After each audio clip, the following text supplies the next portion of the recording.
میرے آقا نے فرمایا تم جو دعا اپنے مرحوم کے لیے کر لیتے ہو، وَإِنَّ اللَّهَ عَزَّ وَجَلَّ لَا يُدْخِلُ عَلَىٰ أَهْلِ الْقُبُورِ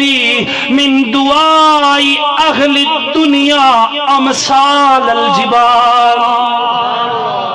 فرمایا کہ یہ نہ سمجھنا کہ تمہاری دعائیں رائے گاں چلی جائیں گی۔ تم جو اپنے بھائی کے پاس دعا بیچتے ہو، تم جو اپنے بیٹے کے پاس دعا بیچتے ہو، تم جو اپنے دوست کے پاس دعا بیچتے ہو، کائنات کا رب اسے مزید حسین صورت عطا فرما کے پہاڑوں کی مانند کر کے صاحب قبر کو دنیا والوں کی دعا پہنچا دیا کرتا ہے۔ میرے کریم آقا نے ارشاد فرمایا امتی امت مرحومہ، فرمایا کہ میری امت مرحومہ ہے، یہ کمزور امت ہے۔ تدخل قبورہا بذنوبہا،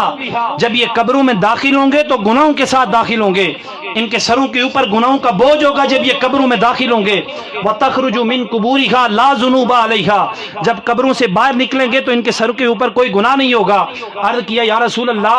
آپ کا تو فرمان ذیشان یہ ہے کہ اذا مات الانسان انقطع عملہ، کہ بندہ دنیا سے چلا جاتا ہے تو اعمال کا سلسلہ ہی منقطع ہو جاتا ہے، پھر نماز روزہ کر ہی نہیں سکتا، پھر صدقہ و خیرات کر ہی نہیں سکتا، پھر تسبیح و تعلیل کر ہی نہیں سکتا۔ یہ کیسے ممکن ہوگا کہ بندہ قبر میں گناہوں کے ساتھ داخل ہو رہا ہے اور قبر سے باہر نکلے گا تو سر کے اوپر کوئی گناہ نہیں ہوگا؟ میرے آقا نے فرمایا غلاموں قریب آؤ، تمہیں بتاتا ہوں اس کے گناہ کس طرح معاف ہو جائیں گے۔ یمخص عنہا بالاستغفار المؤمنین لہا، جو اپنے پیچھے مومنین چھوڑ کے جائے گا، جو اپنے پیچھے زندہ لوگ چھوڑ کے جائے گا، انہوں نے جا کے مولوی صاحب سے مسئلہ نہیں پوچھا ہوگا کہ دعا کرنی چاہیے یا نہیں کرنی چاہیے، دعا پوچھے گی یا نہیں پوچھے گی۔ فرمایا کہ اپنے مرحوم کے لیے رب کی جناب میں استغفار کرتے رہے ہوں گے، مرحوم کے لیے رب کی جناب میں بخشش مانگتے رہے ہوں گے۔ کائنات کا رب زندوں کی دعا کو مردوں کے حق میں قبول فرماتے ہوئے مرحومین کی سیئات کو حسنات میں تبدیل فرما دیتا ہے۔ زندوں کی دعا کرنے کے سبب سے رب ذوالجلال مرحومین کے گناہوں کو نیکیوں میں تبدیل کر دیتا ہے۔ فرمایا قبر میں داخل ہوگا تو گناہوں کے ساتھ داخل ہوگا، باہر نکلے گا تو سر کے اوپر کوئی گناہ نہیں ہوگا۔ یا رسول اللہ معاف کیسے ہوں گے؟ فرمایا یہ جو محفل سجا کے اس کے لیے بخشش اور مغفرت میری جناب سے طلب کریں گے، میں ان کے ہاتھ اٹھانے کا صدقہ اس کے سارے گناہوں کو نیکیوں میں تبدیل کر دوں گا۔